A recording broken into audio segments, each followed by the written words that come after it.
जय हिंद जय भारत। पूर्व सैनिकों के लिए रेलवे की वैकेंसीज निकाली गई है रेलवे प्रोटेक्शन फोर्स की ओर से, और यहाँ पर 225 वैकेंसीज पूर्व सैनिकों के लिए है, जिसमें कि दो टाइप की वैकेंसी रहेगी, सब इंस्पेक्टर और कांस्टेबल की। और सबसे बड़ी बात यहाँ पर है कि यहाँ पर कोई भी फिजिकल नहीं होगा, यानी कि फिजिकल मेजरमेंट होगा जिसमें हाइट चेस्ट वगैरह मापी जाएगी, वेट वगैरह मापा जाएगा, लेकिन दौड़ भाग जंप जो भी होता है वो नहीं होने वाला है। तो विस्तार से इस वीडियो के माध्यम से जानते हैं। इसके संबंध में नोटिफिकेशन जारी किया गया है government of India, ministry of railway board के द्वारा 2 जनवरी 2024 को। और यहाँ पर आपको वैकेंसी जो है दो टाइप की है, जिसमें कि सब इंस्पेक्टर की पोस्ट है, उसके अलावा कांस्टेबल की पोस्ट है। यहाँ पर जो बात करूँ मैं टोटल वैकेंसीज की, तो यहाँ पर आप देख सकते हैं कि 2000 वैकेंसीज ये निकाली गई है। कांस्टेबल के लिए 250 पोस्ट हैं, जो कि सब इंस्पेक्टर पोस्ट के लिए आरपीएफ और आरपीएसएफ में निकाली गई है। और इन वैकेंसीज में 10% वैकेंसीज पूर्व सैनिकों के लिए, यानी कि 225 वैकेंसीज पूर्व सैनिकों के लिए यहाँ पर आपको मिलेगी। यहाँ पर जो सबसे पहले जो प्रोसेस होगा, जिसमें कि कंप्यूटर बेस्ड एग्ज़ाम होगा, उसके बाद यहाँ पर जो होगा फिजिकल एफिशिएंसी टेस्ट होगा, फिजिकल मेजरमेंट टेस्ट होगा। फिजिकल एफिशिएंसी टेस्ट यानी कि भाग दौड़ पूर्व सैनिकों के लिए नहीं है, जैसे कि मैंने पहले बताया था। उसके बाद डॉक्यूमेंट वेरिफिकेशन होगा। यहाँ पर एसआई जो होगा सब इंस्पेक्टर, उसके बारे में यहाँ पे डिटेल्स आपको नोटिफिकेशन के माध्यम से जब इसका निकलेगा तो तब बताया जाएगा। लेकिन फ़िलहाल जो यहाँ पर डिटेल्स दी गई है, कितनी कितनी वैकेंसीज हर रीजन में डिस्ट्रीब्यूट की जाएगी, उसका जब फाइनल नोटिफिकेशन आएगा तभी पता लग पाएगा। तो यहाँ पर जो रीजन है, जिसमें कि ईस्टर्न, वेस्टर्न और नॉर्थ और साउथ, एक एक रीजन के अंदर जोनल रेलवेज हैं, इतने सारे जोनल रेलवेज हैं और ये नोडल है। जब भी इसकी डिटेल्स नोटिफिकेशन आएगी उसके माध्यम से आपको बताया जाएगा। इन वैकेंसीज़ के लिए सिटीजन ऑफ इंडिया सभी अप्लाई कर सकते हैं। एजुकेशन क्वालिफिकेशन भी यहाँ पर बताया गया है। सब इंस्पेक्टर के लिए ग्रेजुएट होना चाहिए। आर्मी स्पेशल ग्रेजुएट सर्टिफिकेट के बेस पे भी आप अप्लाई कर सकते हैं। मैक्सिमम यहाँ पे जो एज रखी गई है 25 है। कांस्टेबल के लिए जो है मात्र 10वीं पास है और मैक्सिमम एज यहाँ पर 25 रखी गई है।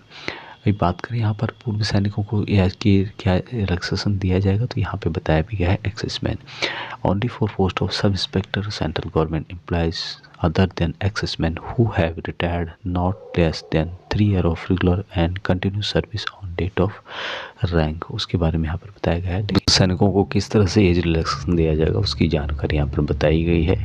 स्पेशल प्रोविजन फॉर एक्सेसमैन, और यहाँ पे बताया गया कि एक्सेसमैन जो है सीएपीएफ के जो जवान हैं उनको यहाँ पर नहीं माना जाएगा। दूसरी बात, जो पूर्व सैनिक हैं यदि वो एक्सेसमैन का लाभ लेना चाहते हैं तो ऑनलाइन के प्रोसेस के समय आपको एक्सेसमैन से संबंधित जो उसमें कॉलम है उसको क्लिक करना होगा। और डिडक्शन किस तरह से दिया जाएगा, एज रिलैक्सेशन यहाँ पर limit by 3 year of unreserved के लिए है, 6 ईयर ओबीसी के लिए है और 8 ईयर एसटी एससी के लिए है। After deduction of military service, यानी कि जितनी आपकी एज है उसमें से जितनी आपने सर्विस की है उसको माइनस करने के बाद 3 साल की जो छूट है वो जनरल को है, 6 साल की छूट ओबीसी केवल 8 साल की छूट जो है एससी एसटी को यहाँ पर दिया जा रहा है। फिजिकल मेजरमेंट किस तरह से होगा, यहाँ पर सबसे पहले अनरिजर्व ओबीसी के लिए जो हाइट रखी गई है, मेल के लिए 165 है, चेस्ट जो है 80 सेंटीमीटर फुला करके 85 होना चाहिए। उसके अलावा जो भी गढ़वाली है, गोरखा है, मराठा, डोगरा, कुमाऊनी, उसके अलावा Assam Kumaoni and other category जो कि गवर्नमेंट के रूल के अनुसार दिए जाते हैं, वेरीफाइड है, जिसमें कि कुछ छूट दी जाती है, उनके लिए 163 हाइट रखी गई है। और सेम यहाँ पर चेस्ट आपको देखने को मिलेगी 80 और 85 के अंतर्गत। यहाँ पर बाकी इसमें जानकारी दी गई है कि सीबीटी जो 1 होगा वहाँ किस तरह से होगा, ये रेलवे बोर्ड के द्वारा इस बार किया जाएगा। जो कंप्यूटर बेस्ड एग्जामिनेशन है, आरआरबी जो कितने कितने मार्क कम से कम लाने होंगे, कम से कम यहाँ पर बताया गया है 35% एससी के लिए है और 30% एसटी कैटेगरी को लानी होगी। यहाँ पर जो टेस्ट होगा उसकी जानकारी भी यहाँ पर देख सकते हैं। सब इंस्पेक्टर के लिए जो टोटल है 90 मिनट का टाइम होगा। 120 क्वेश्चन होंगे जिसमें 50 क्वेश्चन जनरल अवेयरनेस से रिलेटेड होंगे, 50 अर्थमेटिक और 35 क्वेश्चन जो जनरल इंटेलिजेंस और रीजनिंग से रिलेटेड होंगे। कांस्टेबल के लिए जो है सेम यहाँ पर पेपर मिलेगा। सेम जो कैटेगरी है वो यहाँ पर कांस्टेबल के लिए भी फॉलो की गई है। अब जो पेपर में जो क्वेश्चन आएंगे आपके किस किस सेक्शन को कवर किया जाएगा उसकी जानकारी यहाँ पर डिटेल्स से दी गई है, जिसको कि आप यहाँ पर चेक कर सकते हैं। जो कि मैंने आपको फर्स्ट में बताया था कि यहाँ पर जो फिजिकल एफिशिएंसी टेस्ट यानी भाग दौड़ होगा जो वो पूर्व सैनिकों के लिए नहीं है। यहाँ पर आप चेक कर सकते हैं। सब इंस्पेक्टर के लिए जो 1600 मीटर रनिंग है, 800 मीटर है, उसके अलावा लॉन्ग जंप है, हाई जंप है। कांस्टेबल के लिए यहाँ पे बताया गया है। लेकिन ये जो नीचे पॉइंट है बहुत ही इंपॉर्टेंट है, जिसमें कहा गया कि एक्सेसमेंट शैल बी एग्जाम्प्टेड, उनको माफ़ किया गया है, उनको जो फिजिकल है उसे दूर किया गया है from PET. However they will have to undergo PMT, उनको जो है फिजिकल मेजरमेंट टेस्ट दिया जाएगा, लेकिन उनके लिए कोई भी यहाँ पर भाग दौड़ नहीं होने वाला है।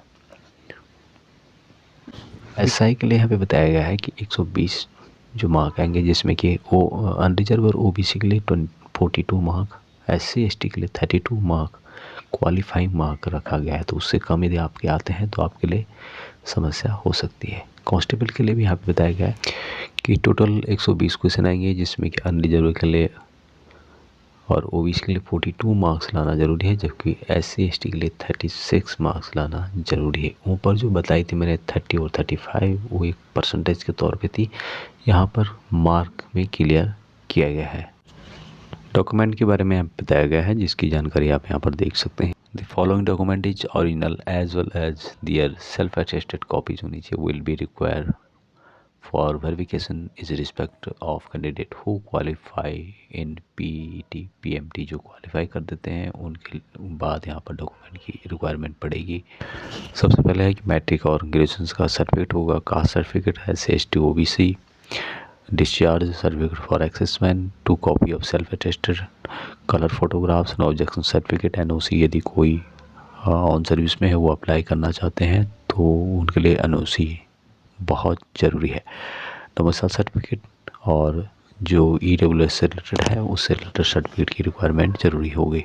बाकी जो इसकी वैकेंसीज़ है जोनल वाइज कितनी कितनी वैकेंसीज किस रीजन में दी गई है उसकी जानकारी आपको कुछ दिनों में इसकी ऑफिशियल नोटिफिकेशन के माध्यम से मिलेगा। ये एक वर्बली ओवरव्यू दिया गया है कितनी वैकेंसीज है और क्या उसकी डिटेल्स रहेगी, लेकिन किस सेक्शन के अंदर कितनी वैकेंसीज हैं वो आपको बाद में जब इसका क्लियर नोटिफिकेशन आएगा, जिसमें कि डेट मेंशन किया होगा कि कब से कब तक ऑनलाइन फॉर्म भर सकते हैं, वो आपको बाद में जानकारी मिलेगी। तो ये थी अभी तक के लिए जानकारी। अभी तक इतना ही। जय हिंद।